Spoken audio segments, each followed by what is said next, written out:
Hello and welcome to the Renaissance Polymath. I'm your host, Toby Gagnon, and on this episode, I would like to discuss secret societies. Let's go ahead and get things started. Let's start with arguably the most famous secret societies of them all, the ones that have inspired so many books and movies and tall tales, and that still drive suspicion and intrigue even today. I'm going to group all three of them together as they're all linked to each other in one way or another. That's not a myth or a legend. That's fact. Let's begin with the Knights Templar. The Knights Templar were a very real and not so secretive group that was founded in 1119 and was eventually recognized by the Pope a decade later. The purpose of the Templars was to be a military might and protect the interests of Christianity, including sites, artifacts, buildings, people, and pilgrimages. Over the course of nearly 200 years, they grew exponentially in number, power, and tactics. By the turn of the 14th century, they had grown so powerful that they garnered attention and suspicion. As with any society of power, rumors of greed, corruption, hearsay, and forbidden practices soon permeated the Templars. These suspicions triggered an angry response from nobles of the time and came to a head when the French King Philip IV attacked the group on the night of Friday, October 13th, 1307. Many of the knights were killed during this attack, but there were some that survived or escaped. Then, in 1312, the then Pope Clement V officially disbanded the group, ending a nearly 200-year existence of protection of Christianity. Some say the group disappeared and was relegated to the pages of history. Others, including myself, believe that a group of that wealth, power, and influence doesn't just simply stop and dissolve and likely operated in the shadows under a new name. Which brings me to the next organization I'm grouping in with the Knights Templar, the Freemasons.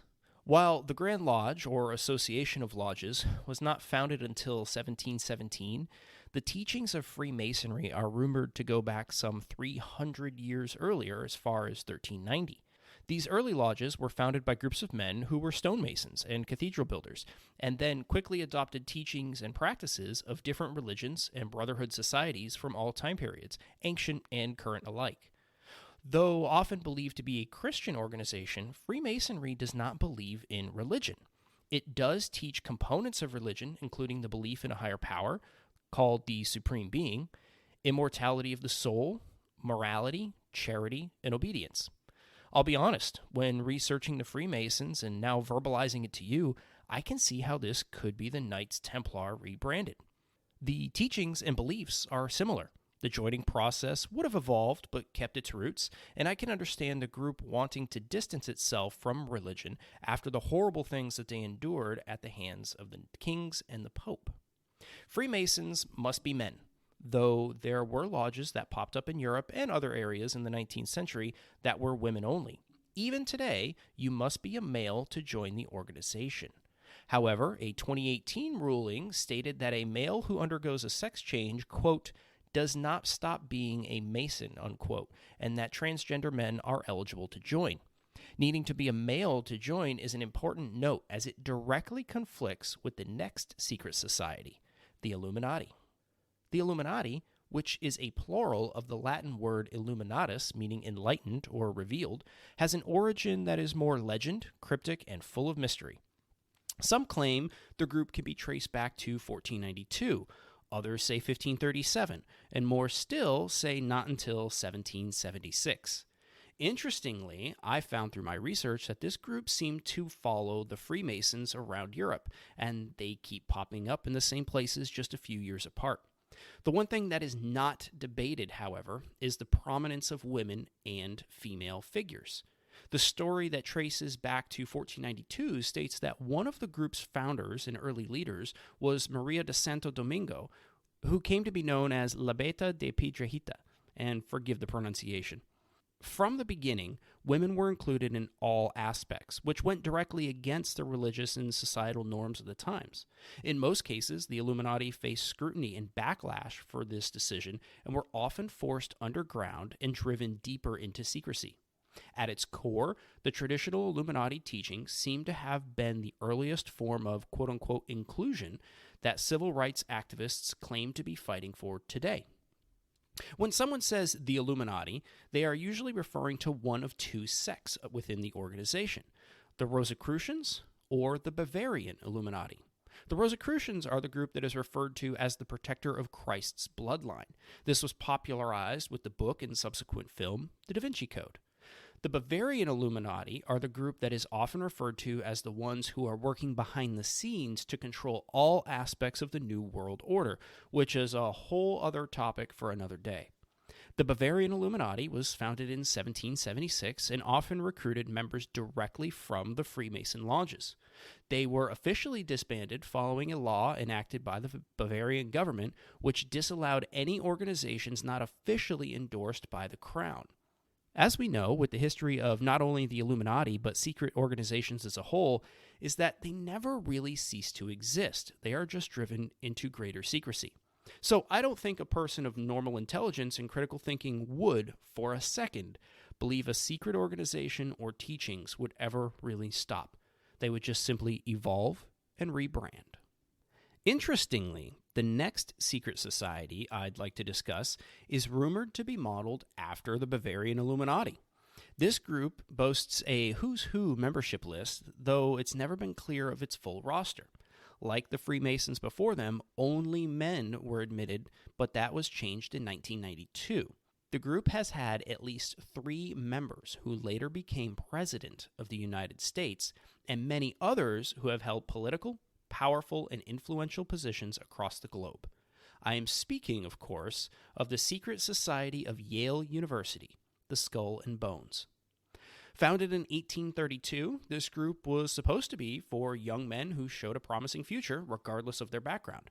However, the Skull and Bones has since transitioned to a group that favors money, power, and influence with each year's inductions. In fact, only 15 new members are brought in each year, and the lineage of quote-unquote bonesmen, as they are referred to, can be mostly traced to only 14 of America's oldest and most prominent families. This means that the offspring of past members, especially those who have held high-ranking positions, are given priority over those who wish to join but aren't of a preferred family tree. The joining process has claimed to be known and made public by a couple of journalists in the past, but the ceremonies they described in their articles don't seem like those that would be a part of a society like the Skull and Bones. To me, they seem like a deterrent or a false lead, encouraging people to believe the group is something they are not, something benign. Of course, I'm not claiming this group is primarily of nefarious intent. Quite the contrary. I believe they are simply a rich and wealthy group where one hand washes the other and all work to ensure they remain at the top. Of course, when you get so many rich, powerful, and influential people together in one group or in one place, it's tough to believe there aren't plans that are put into place that the greater population isn't privy to or will benefit from. All right, let's move from a university group to a post-university group, Bohemian Grove. You've probably heard about it if you're the type that has also heard the name Alex Jones. If not, let me tell you briefly about who they are and who they claim to be. What started simple evolved into a well-guarded annual meeting for the rich and powerful.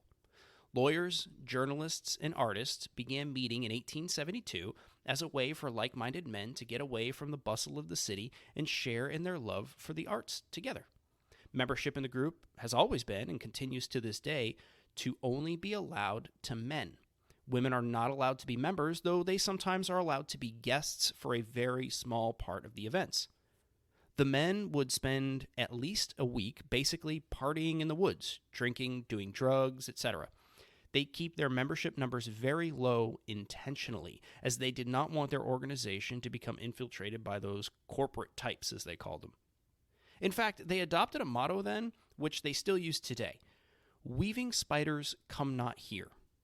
What that is supposed to mean is that this is a place for fun and relaxation, and you should never discuss work or business.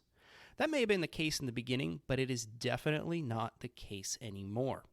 You see, you can only fund weeks-long getaways out of your own pocket for so long. At some point, you'll want to expand or buy your own land or build better living quarters and many other things. Well, that costs money.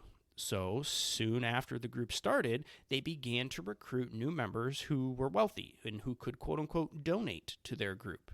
This meant that the group could grow and afford more and nicer things, but it also meant that the wealthy likely wanted something in return. And as time went on, they got it. You see, this group has been a meeting place for so many over the years. They meet every July on their now 2,700-acre plot of land deep in the redwood forests of California. And while they may claim that talking business is not allowed, there have been many cases where someone was invited as a guest to come and later became the CEO of a major company, or the president of a bank, or the director of a federal agency, or even the president of the United States. The latter being at least Richard Nixon and Ronald Reagan. Also, in the early 1940s, there were a few guests who were invited to spend their time only talking business with each other. The result of that was increased donations and funding to specific groups and divisions and select universities for very specific research. Collectively, these groups and the research that was done was known as the Manhattan Project. Sticking with the rich and powerful, let's discuss the Bilderberg Group.